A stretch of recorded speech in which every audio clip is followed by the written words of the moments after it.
નમસ્કાર દર્શક મિત્રો, આપ જોઈ રહ્યા છો કાનાબાર ન્યૂઝ રાજુલા. આવું જોઈએ આપણે હાલના રાજુલા શહેરના મહત્વના સમાચાર. હાલમાં સમગ્ર ગુજરાતમાં પેટ્રોલ અને ડીઝલની હૈયાવરાળ ચાલી રહી છે. ખેડૂતોને ડીઝલ નથી મળી રહ્યું, ત્યારે હાલમાં જ મળતા સમાચાર મુજબ પેટ્રોલ પંપ પર ડીઝલ આપવાના મુદ્દે સુરતના એક પીએસઆઈએ ફોન પર ધમકી આપવાની ફરિયાદ થઈ હોવાનું જાણવા મળેલ છે. રાજુલા તાલુકાના વિક્ટર ચોકડી નજીક આવેલા પેટ્રોલ પંપ પર આ ઘટના બનવા પામેલ. વાહન વગર બેરલમાં ખેતી માટે ડીઝલ આપવા માટે આ નિયમ મુજબ ખેડૂતને 7/12ની નકલ લેવામાં આવતી હોય છે. આવા સમયે સુરતના સચિન પોલીસ સ્ટેશનમાં ફરજ બજાવતા પીએસઆઈ જયસુખ બારૈયાએ પોતાના સંબંધીને ફાયદો કરાવવા પંપ ધારકને ફોન પર ધમકી આપી હોવાનો આક્ષેપ થયા હોવાની માહિતી મળેલ છે. ડીઝલ તો આપવું જ પડશે, આવી ફોન પર વાત કરેલી અને ધમકી આપેલી.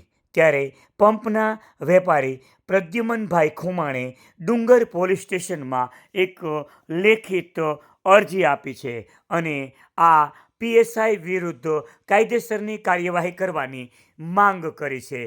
ત્યારે વધારામાં જાણવા મળતી માહિતી મુજબ સમગ્ર રાજુલા તાલુકાના તમામ પેટ્રોલ પંપના માલિકો આજે બપોરે એકત્રિત થયેલા અને આ બાબતે રાજુલાના ડેપ્યુટી કલેક્ટરને મળવાનું નક્કી કરેલું, પરંતુ આજે અને આવતીકાલે રજા હોય ત્યારે સોમવારે ડેપ્યુટી કલેક્ટરને રજૂઆત કરવામાં આવશે. સાથે સાથે અમરેલી જિલ્લાના પોલીસ વિભાગીય ડીવાયએસપી અને ડીએસપી બંનેને આ બાબતે પણ જાણ કરવામાં આવશે.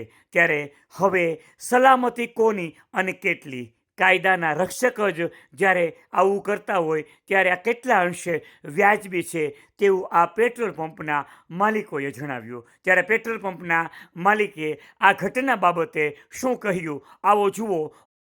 ગઈકાલે 22 તારીખે રાત્રે 10:30 આજુબાજુ જયસુખભાઈ બારૈયા કરીને એમના માણસ પેટ્રોલ પંપ પર આવેલું. એને બેરલમાં ડીઝલ આપવા માટે પંપના કર્મચારીને કીધું. પંપના કર્મચારીએ મનાઈ કરી કે બેરલમાં ડીઝલ આપવા માટે પૂરતો સ્ટોક અત્યારે નથી, તમે વાહન લઈને આવો, વાહનમાં ભરી દઈએ છીએ. ત્યારબાદ એણે એમના જે જયસુખભાઈ છે એમને ફોન લગાવેલો અને માણસ સાથે વાત કરાવી અને માણસને કીધું કે ડીઝલ તું ભરી જ આપ. ના, કેમ ભરી આપ? એટલે એમણે કીધું કે વાહન તમે મોકલો, વાહનમાં ભરી આપશું. તો એણે ધમકી આપી કે તારા શેઠ શું ગુજરાતના પીએમ છે, નો કેમ ભરી આપે, તમારો પંપ આગળ બંધ કરાવીશ એમ. ત્યારબાદ એનો મારો નંબર લઈને મારા ઉપર ફોન કરેલો અને મને ફોન ઉપર કીધેલું કે ડીઝલ આપો તમે બેરલમાં. અત્યારે કડક મામલતદાર સાહેબની સૂચના છે કે કોઈને 7/12 વગર ડીઝલ આપવું નહીં બેરલમાં કે ઓલામાં.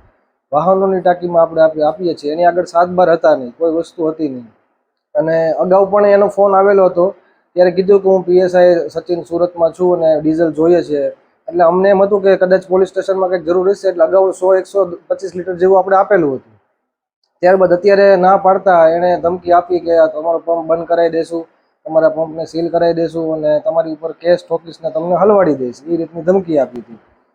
ત્યારબાદ અમે ડુંગર પોલીસ સ્ટેશનમાં અરજી આપી આવ્યા છીએ કે આ રીતની અમને ધાક ધમકી આપી છે એ માટે. અને અત્યારે આ માહોલ છે તો માણસો અત્યારે બધા અમારે બી ગયા છે કે અમારી ઉપર કેસ કરશે, આવું કરશે. એટલા માટે કાલના રાતના માણસો પંપ ઉપર આવ્યા નથી અને એમ કહે છે કે જ્યાં સુધી આની કાર્યવાહી નહીં થાય, ત્યાં અમારી સેફટી કાંઈ નહીં થાય, ત્યાં સુધી અમે નોકરી પર નહીં આવીએ. અને કાલનો રાતનો પંપ અમારો બંધ છે, પેટ્રોલ ડીઝલનું વેચાણ બિલકુલ બંધ છે. માણસો અમારા બધા બી ગયા છે અને આવું ને આવું જો રહેશે ને આવી રીતે ધાક ધમકી આપશે તો અમે પેટ્રોલ એસોસિએશનમાં રજૂઆત કરશું ને બધા પંપ મળીને અમે સમગ્ર હડતાલ કરીશું.